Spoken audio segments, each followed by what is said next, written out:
Hello, bienvenue dans ce nouvel épisode. Aujourd'hui, on parle de recommandations de livres, plutôt a priori pour débutants, mais voir que il y en a certains qui, je pense, peuvent être lus et relus par tout le monde. Je vous avais déjà parlé dans un épisode du traité pratique d'astrologie d'André Barbeau, que je recommande toujours et encore, c'est de l'astrologie traditionnelle. Il y a un livre qui, je pense, peut vraiment aider tellement de débutants aussi, c'est le traité des aspects en astrologie qui a été écrit par Marie-Thérèse Deslongchamps. Alors oui, c'est sûr qu'un traité des aspects en astrologie ne vous aidera jamais à 100% à interpréter tous les aspects.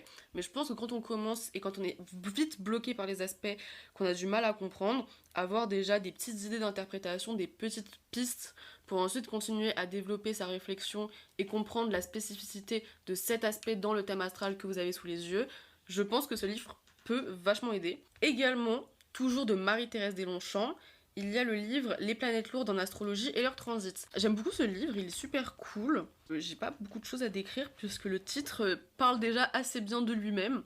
Donc voilà, si vous avez envie de creuser vraiment les planètes lourdes en astrologie et leur impact. J'adore cet épisode, il va être expéditif puisque je trouve que les livres sont quand même assez parlants, rien que par leur titre. Et donc le dernier livre que j'aimerais vous recommander, c'est Le Grand Guide Marabout de l'astrologie. Bon, on va passer outre le terme marabout, il a été écrit par Julia et Derek Parker.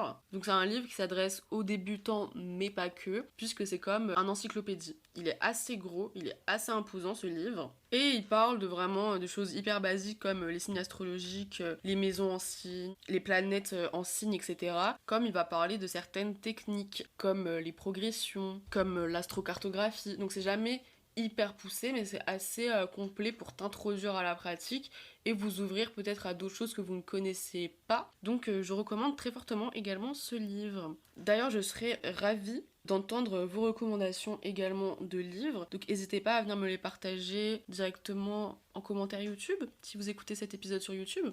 Je vous rappelle que je suis toujours disponible pour des lectures de thèmes, que ça soit par DM ou par mail. N'hésitez pas à me contacter. Et je vous remercie d'avoir écouté l'épisode jusqu'au bout. On se retrouve très bientôt.